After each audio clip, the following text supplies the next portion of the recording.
Are you finding your music career just isn't going anywhere? Then this is the video for you, because we're going to cover everything that is needed to make it in the music industry. At Burstamo, we've worked with a huge range of artists, those who have been incredibly successful and signed to the likes of Universal, Sony, Cobalt, and all of the major labels. And we've discovered traits and patterns which make them successful. And in this video, I'm going to explain what those traits are and how you can apply it to your music career to replicate the same success. We're going to start with personality traits. Firstly, you need to be someone who is patient. It takes a lot longer than you ever expect to make it in the music industry, especially if you want it to be sustainable. Sure, you can be a one-hit wonder overnight, but that isn't going to be sustainable. How many one-hit wonders do you know that actually made it? They're called one-hit wonders for a reason, because they go up and then they come back down. What you want to do is sustainably build your fan base and your streams. So with every single release, you should aim to get more streams than the last, maybe like 20% more. That would be a good target. You also need to be someone who can take rejection. There is so much rejection in the music industry, and the reason for that isn't often just the quality of your music. A lot of it's just down to luck and the amount of competition that is out there. There's 40,000 tracks uploaded every single week to Spotify. That's 40,000 artists you are competing for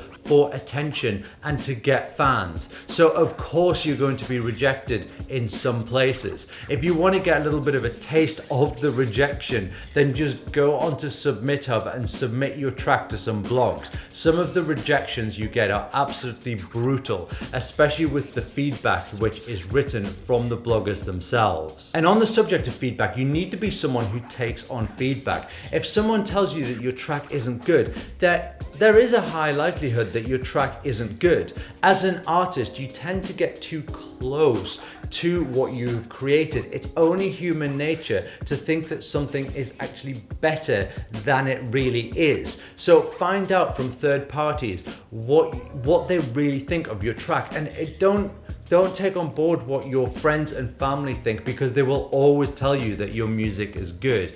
Use anonymous voting systems if you have to get true opinions on your track, because you don't want to go investing huge amounts of money into your music if it's no good. So make sure you get good feedback, and if someone says it isn't good, take it on board, take it back into the studio with you and try and make a track even better. And what we find is those successful artists, those that do take on the feedback, it is in their nature to learn and want to improve, and it's no coincidence that they are successful. Yes, some artists have gone against the grain and people have said their music isn't very good and have managed to push through, create a genre for themselves, or maybe people recognize their music is good in say 30 years time.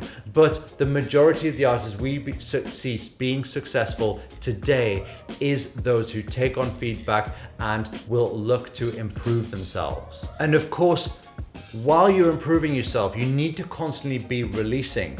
Don't release a track and think, okay, I've got to get the numbers up on this. I've got to constantly be pushing this track and pushing this track, and it's all I've got and it's all that I'll ever have. You need to be improving. You need to release a track, do your best, and move on to the next one. Get back into the studio and release your next track, because it is those who just continuously keep releasing and continuously keep improving are those who are going to be successful. If you just release one track and constantly try to push it and then give up because it didn't work out with that one track, then you're never going to make it. And this is just how the Spotify algorithm works. Someone who makes it in the music industry knows how algorithms work. There's no hack to algorithms. The word hack gets used a lot. We use it, but really what we mean is it's a tip, some piece of advice you can take on board and utilize. There is no line of code you can put into an algorithm, line of code you can put into Spotify and make it happen. An algorithm is designed to find out what the end user wants. And if you are something that can provide that thing for that end user, then it will spread your music or your content out there. So Always be thinking about what the algorithm wants and what the end user wants. Don't try and hack it. Don't cut corners by buying streams or buying views, because there are cleverer people out there who've developed that algorithm who can always counter it. So if they discover what you're doing or they change the algorithm, then your streams will take a nosedive. But if you're constantly giving people what they want, you can feel reassured that you will always be progressing no matter what the algorithm does. And the final personality trait is someone who makes music for themselves. And I know that I said take on feedback and do try and make music that works for other people. However, it does need to be for yourself. You need to be doing this for yourself because you love making music, and whether you make music for 10 people to listen to or 10,000 people to listen to, you still enjoy doing it. If you have an ulterior motive, for example, you want to be famous or you want to be rich, your audience can smell that. They can really sense it in your actions and what you do. And then you will never improve and make it in the music industry. So now you've got your personality traits down. Here's exactly what you need to do in order to make it in the music industry. And the first one is you need to be able to build a fan base. If you can't build fans, then you will never make it in the music industry, because say you want to get signed, then the label is always going to look to see if you can make money out of your music. And the only way you can really make money out of your music is by having a fan base. So you need to build a fan base, whether you want to get signed or not. To have a sustainable career in the music industry means being able to pay the bills from your music, and to pay the bills you need to build a fan base. And all of our content on this channel covers building a fan base. So do have a look at our other videos and suggested videos, because the chances are they will work for you and the tips will be relevant. And you need to be constantly releasing. I mentioned the algorithms earlier, and that's because it will favor you if you are constantly releasing good music, because it will associate you as an artist that people want to listen to. Long gone are the days where you would release an album and it would blow up and one track would blow up from that album. But unfortunately now, if you want to play the algorithm, you need to be constantly releasing. And if you want to get on Spotify official playlists, then you can only submit one track from an EP or an album to be considered from the curators. So if you do have, say, 5 or 6 tracks, release them over the span of, say, 2 months consistently, which will allow you to submit more tracks. And if you want the algorithm to favor you, you need to establish a genre. We meet a lot of artists who say they're not really sure what their genre is, or they've released several tracks of different genres. And we do recommend artists don't do this, because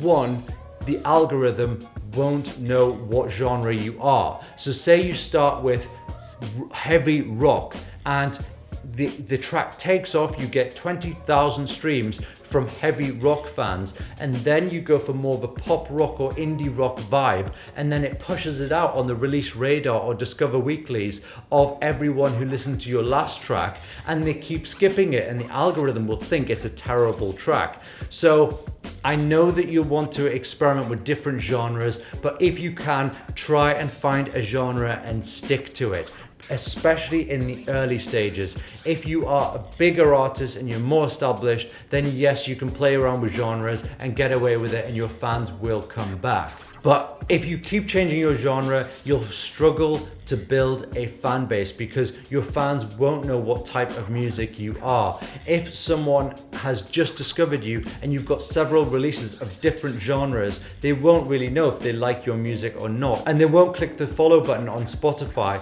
because they aren't really sure if they like you as an artist, and they certainly won't go to your social media. You do need to get yourself on Spotify official playlists. It's incredibly important to do this. And that's because it's essentially how you make it in the music industry now, is getting on Spotify official playlists. And to do this, The number one way is essentially to submit via the Spotify for Artists form. And I've done a full video on that, on how to fill in the form effectively. So go and watch that video, I'll link it below. But what we find is, once you get on a Spotify official playlist and you get your first one, it's much easier to get on more and more official playlists. And what you'll find is you'll end up on the New Music Friday playlist that goes out to millions and millions of listeners, and you will have the best chance of getting signed because all of the labels are looking at New Music Friday. All of the curators of other playlists are looking at New Music Friday to see if there's any suitable tracks for their playlist. So you need to get yourself on them. If you're struggling to get on any playlist, you can try user-curated playlists by using something like Submit Hub or pitching to them directly by using our technique. And I've written a full blog post on how to get on user-curated playlists as well, so I'll link that below. So you've got lots of homework to be doing, but trust me, it's going to be so worth it for building your fans and stream. And once you do have those fans, you need to be playing live shows. You need to be an artist that is good live. It is pointless having amazing music, but you can't put on a good live performance. You need to be able to pull a crowd, and you also need to put on a performance which makes everyone talk about it. Especially if you're looking to get signed, A&Rs need to know you can perform live, pull an audience, and you're going to sell tickets, because selling tickets means more money, and there's also merch at the door for sales as well. So there's no way you're going to make it in the music industry if you can't play live. I know there's some genres which don't require playing live, but in my head right now, I'm thinking rock, indie rock, pop, hip hop, R&B. You need to be able to perform live to really make it. And my final point is be able to create social media content, because everything I've said today is about building a fan base, building your streams and the awareness of your music. But you need a place where you're going to capture those fans. So imagine it like a funnel at the top here, and everyone is discovering your music, and your social media is down here at the bottom of the funnel. That's where you catch them. You catch them at the bottom, and they will continually stick around if you create good content that is engaging and people want to follow. So they discover you on Spotify, go to the About section, go to Instagram, and they hit follow on your content, and then you can advertise your merch, you can advertise your gigs to them, and you'll find that you will have that fan base which you've been looking for. And then you can make money, you can get signed, and you can do anything you want and go in any direction you want. So that's how you make it in the music industry. If you found this video useful, give it a thumbs up. If you want to see more music marketing videos like this, subscribe. We are uploading 3 times a week now, and we'll see you in the next one.